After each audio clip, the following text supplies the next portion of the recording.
Beauties, खुद पर थोड़ा समय और प्यार खर्च करना सेल्फ केयर का ही तो हिस्सा है। तो आइए आज मैं अपना सेल्फ केयर आपको दिखाती हूँ। हाँ, ये सिंपल कंसीलर लुक है, बहुत ज़्यादा कुछ नहीं है इसमें, इसलिए मैं आपको एक सिंपल सा रूटीन दिखा रही हूँ। अभी जो मैंने अप्लाई किया है वो टोनर है, हाइफन का टोनर आपको मैंने पहले भी दिखाया है, बहुत ही अच्छा है, वर्क करता है। उसके बाद अभी जेल मॉइस्चराइज़र लगा रही हूँ। ये एक्वालॉजिका का जेल मॉइस्चराइज़र है। ये बहुत अच्छा वर्क करता है ड्राई स्किन के लिए भी गर्मियों के दिन में, क्योंकि कुछ ना कुछ ऑयल तो स्किन छोड़ती ही है। और आप यहाँ देख रहे होंगे कि मैं ब्रश से क्यों अप्लाई कर रही हूँ, बहुत इजी हो जाता है एप्लीकेशन। अगर आपको रियल और बिना फ़िल्टर वाली मेकअप जर्नी पसंद है तो मेरे साथ बने रहिए। मैं मेकअप सीख रही हूँ और आज फिर से प्रैक्टिस कर रही हूँ। मुझे पता है अभी बहुत कुछ सीखना बाकी है, लेकिन शुरुआत तो कहीं ना कहीं से करनी पड़ती है। अगर आपके पास कोई टिप्स हो तो आप कमेंट में मुझे ज़रूर बताइएगा। वैसे मैं कई सालों से थोड़ा बहुत मेकअप करती आ रही हूँ, ऑब्वियसली ये तो मतलब बताने वाली बात ही नहीं है कि एक औरत होते हुए मेकअप ना करूँ, हो ही नहीं सकता है। बट हाँ, बहुत प्रो नहीं हूँ मेकअप करने में, अच्छा लगता है मेकअप करना। कई सालों से चाहती थी कि एक मेकअप वीडियो का चैनल हो मेरा, बट मैं कभी हिम्मत नहीं कर पाती थी क्योंकि मुझे आता ही नहीं था। इसीलिए मैंने आपसे कहा कि कहीं ना कहीं से तो शुरुआत करनी ही पड़ेगी। अब जो मैं अप्लाई कर रही हूँ वो हाइफन का ही गोल्डन आवर ग्लो सनस्क्रीन है, जो कि काफ़ी अच्छा वर्क करता है मेरे स्किन पर। इसको मैं लगा लेती हूँ तो एक टिंटेड सा लुक आ जाता है और सनस्क्रीन का सनस्क्रीन हो जाता है। तो ये मैं बहुत लाइट मेकअप कर रही हूँ। इनफैक्ट मैं आपको बताती चलूँ कि मैं सिर्फ कंसीलर लगाऊंगी और फाउंडेशन नहीं अप्लाई करूँगी। तो ये सिंपल सा लुक है, नेचुरल लुक है, इसलिए ये एक टिंटेड सनस्क्रीन लगाया है मैंने। अब जो कंसीलर मैं यूज़ कर रही हूँ वो स्विस ब्यूटी का select high on cover liquid concealer है, जो कि शेड फेयर टू मीडियम है। ये कंसीलर मैं पिछले कई महीनों से यूज़ कर रही हूँ, ये मुझे काफ़ी अच्छा लुक देता है। मैं फाउंडेशन ना भी लगाऊँ और कहीं बाहर जा रही हूँ तो ये सिंपल सा कंसीलर लगा लेती हूँ। इतना अच्छा कवरेज देता है कि मुझे फाउंडेशन की ज़रूरत ही महसूस नहीं होती। ऑब्वियसली नेचुरल लुक जब मुझे देना है तो मैं ज़्यादा क्यों फाउंडेशन लगाऊँ। तो इसके लिए ये कंसीलर बेस्ट है और मेरे स्किन टोन के हिसाब से भी ये जाता है। मैं कोई बहुत बड़ी मेकअप एक्सपर्ट तो हूँ नहीं, बस मेकअप से प्यार करती हूँ और सीखना चाहती हूँ। यहाँ जो मैंने अपने प्रोडक्ट्स यूज़ किए हैं वो मुझे काफ़ी पसंद है और मैं हमेशा इसको यूज़ करती हूँ। छोटे छोटे टिप्स हैं, अपनी प्रोग्रेस है जो मैं आपके साथ शेयर करती रहूँगी। उम्मीद है कि कुछ महीनों बाद जब हम आज के ये वीडियोस देखेंगे तो फ़र्क साफ दिखाई देगा। अभी इसको मैं हाथों से, फिंगर्स से ही अच्छे से ब्लेंड करूँगी, क्योंकि ब्रश से कई बार जो प्रोडक्ट्स होते हैं ना वो ब्रश पे ही चिपके रह जाते हैं, कि बहुत ज़्यादा तो अप्लाई कर नहीं रहे हैं, थोड़ा थोड़ा अप्लाई करना है, तो उसको फिंगर से अच्छे से ब्लेंड कर रहे हैं। अगर आप मुझे ऐसे ही वीडियोस बनाते हुए देखना चाहते हैं तो मुझे प्लीज़ सपोर्ट कीजिए, चैनल को सब्सक्राइब कीजिए। अभी मैंने कुछ ही वीडियोस डाली हैं, तो अगर अच्छा लगे तो सब्सक्राइब कीजिए और पसंद कीजिए मेरे वीडियोस को। वैसे कंसीलर लगाते समय उसे तुरंत ब्लेंड नहीं करना चाहिए, कम से कम 20-30 सेकंड तक रुकना चाहिए, इससे अच्छी कवरेज मिलती है। मैंने यहाँ दिखाया नहीं बट मैंने 20-30 सेकंड का गैप लिया था। देखिए कितना स्मूथ फिनिश आ रहा है। ये मेरा हाल का फेवरेट प्रोडक्ट बन चुका है। बजट के हिसाब से काफ़ी अच्छा ऑप्शन है। इस स्टेप को बिल्कुल स्किप मत कीजिएगा। ब्लेंडिंग ही अच्छे मेकअप की असली चाबी होती है। कम प्रोडक्ट से स्टार्ट करें और उसको बाद में बढ़ाना तो बहुत इजी होता है। जैसे मैं अभी, मुझे थोड़ा सा फील हुआ कि कंसीलर कम लगा है या हट चुका है, तो उसको मैंने जगह जगह पे थोड़ा थोड़ा अप्लाई कर दिया ताकि उसको मैं फिर से ब्लेंड कर सकूं। मेकअप में प्रैक्टिस सबसे ज़्यादा ज़रूरी होती है।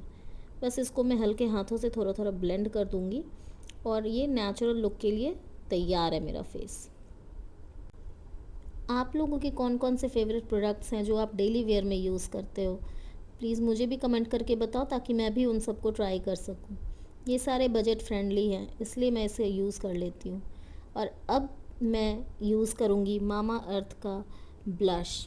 ये बहुत ही क्यूट सा ब्लश है जो कि ग्लो सीरम ब्लश के नाम से। इसका जो शेड मैं यूज़ कर रही हूँ वो 03 रोज़ी फ्लश है।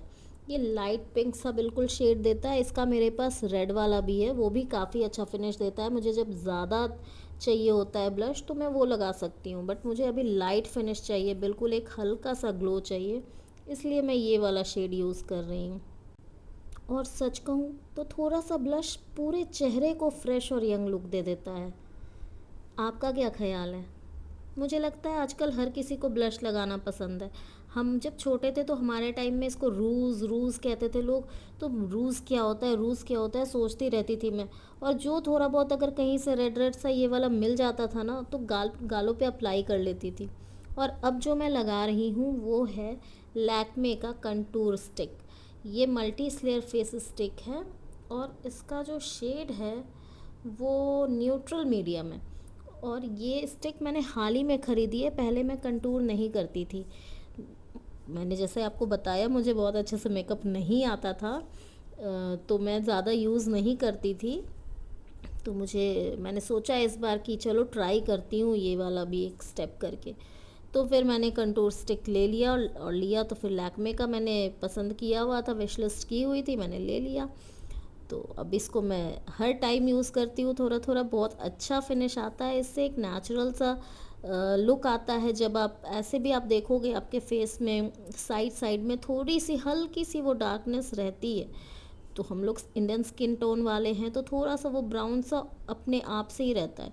तो एक इस लेयर को दे देने से वो नेचुरल लुक तो आता ही है, साथ ही साथ अगर कहीं पे थोड़ी सी चबीनेस है, जैसे वैसे तो मेरे फेस पे फ़िलहाल नहीं है उतनी, बट हाँ अगर हो तो आप उसको लगाओगे तो वो चबीनेस को कट करता है और एक शार्प सा लुक देता है।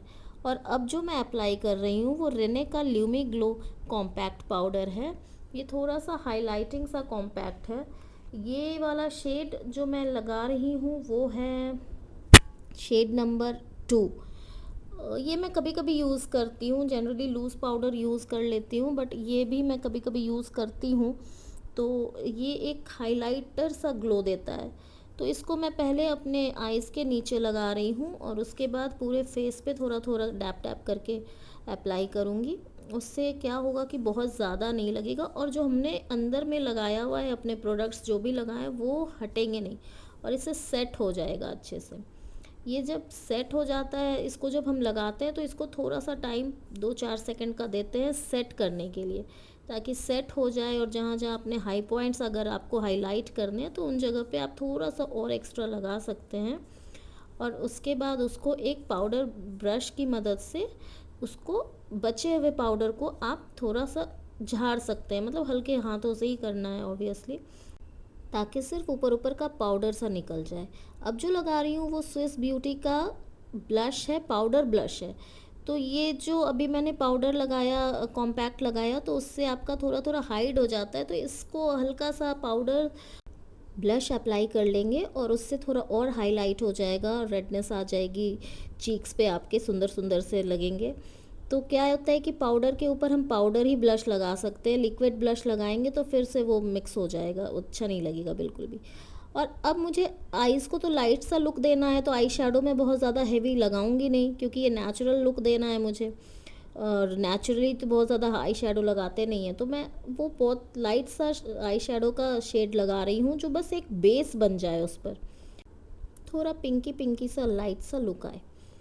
तो अब इसको मैं ब्लेंड कर चुकी हूँ और इसके बाद मैं अब काजल नहीं यूज़ करके मैं ये आई शेडो यूज़ कर रही हूँ। और ये जो आई शेडो है ये भी स्विस ब्यूटी का है, chrome and matte twin eye shadow, जिसमें कि 2 शेड्स होते हैं। ये शेड 1 है नाइट स्काइज, इसमें एक साइड सिल्वर कलर है और एक साइड ब्लैक कलर है। अब इस ब्लैक कलर को कभी कभी मुझे वो स्मोकी सा देना रहता है ना आई का लुक, तो मैं काजल के बजाय इसी को अप्लाई करती हूँ। इससे थोड़ा मोटा सा वो बन जाता है ना लाइन, तो उसको इजी रहता है ब्लेंड करना। तो अभी आप देखोगे कि मैंने कितना मोटा सा उसको बनाया है जस्ट इसकी मदद से। और इसको मैं अपने अपर आई लाइन में, वाटर लाइन में भी लगा रही हूँ और नीचे भी लगाया है। तो एक बार में ये स्मूथ सा फिनिश दे देता है। तो ये लगा रही हूँ मैं, अभी आप देखोगे मैं कैसे ब्लेंड करती हूँ इसको। तो इसके साथ में एक छोटी सी बात आपसे शेयर करती हूँ, कभी भी खुद की तुलना किसी और से मत कीजिएगा। हर इंसान की खूबसूरती अलग होती है। सोशल मीडिया पर जो परफेक्ट स्किन दिखती है वो हमेशा रियल नहीं होती। इसलिए अपनी स्किन को लेकर ज़्यादा स्ट्रेस मत लीजिएगा। खुद पर थोड़ा समय और प्यार खर्च करना भी सेल्फ केयर का ही हिस्सा होता है। तो अब आप देख रहे हो कि इसको मैंने अप्लाई कर लिया है। अब इसके ऊपर से मैं आईलाइनर लगाऊंगी, और ये आईलाइनर भी मैंने आपको पहले दिखाया हुआ है। ये मामा अर्थ का आईलाइनर है 01 ब्लैक, मैट ब्लैक। अभी आपको ये बताऊँ मैं तो आप हंसोगे कि मैं आईलाइनर कितने बच्चों की तरह अप्लाई कर रही हूँ। आपको पता है पहले मैं आईलाइनर बहुत अच्छे से लगा लेती थी, बहुत ईजिली एक स्ट्रोक में लग जाता था, पर इधर मैंने काफ़ी टाइम से आईलाइनर लगाया ही नहीं है। तो अब उसकी वजह से क्या होता है कि प्रैक्टिस छूट जाती है ना, और प्रैक्टिस छूट जाती है तो बहुत सोच सोच के संभल संभल के लगाना पड़ता है, क्योंकि एक बार गड़बड़ हो गया तो फिर पूरा मेकअप गड़बड़ आ जाता है। इनफैक्ट मेरा भी इस वक्त लगाने में एक बार गड़बड़ हुआ था, तो उसको मैंने थोड़ा सा ब्रश की मदद से हाइड कर दिया। थोड़ी सी क्रीम मेरे ब्रश में लगी हुई थी, जो मैं स्टार्टिंग में क्रीम लगा रही थी ना, वो लगी हुई थी, तो थोड़ा सा मैंने उससे पहले तो पोंछ कर हटा दिया, और फिर वहाँ पे हल्की सी क्रीम लगाकर उस एरिया को ब्लेंड कर लिया, और वो काजल हट गया वहाँ से। तो मैं बहुत ज़्यादा माइन्यूटली उसको सामने मिरर में देख करके लगा रही हूँ, ताकि कुछ गड़बड़ ना हो। आईलाइनर में हल्का भी हाथ हिलता है ना तो सारा मामला गड़बड़ हो जाता है। क्या सिर्फ मेरे साथ ही ऐसा होता है कि एक आंख का आईलाइनर अच्छा बनता है और दूसरी का नहीं? पता नहीं, आप अपना ज़रूर बताना, क्योंकि मेरा तो अक्सर ही ऐसा हो जाता है कि एक साइड का अच्छा लगता है तो दूसरे का पतला हो जाता है, फिर उसको थोड़ा मोटा करने जाती हूँ तो इधर का पतला लगने लगता है।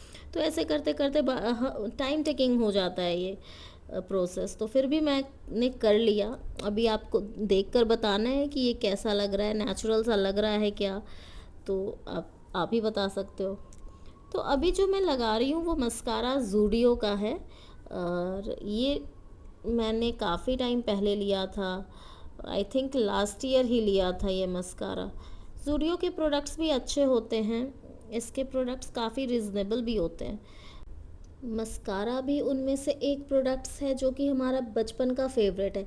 हमारे टाइम में इतने मेकअप आइटम्स मिलते कहाँ थे, या फिर मम्मीज़ दिलाती कहाँ थी, तो हमारे समय में इतना ट्रेंड भी नहीं था ये सब करने का। ये ट्रेंड तो अभी पिछले कुछ सालों में आया है।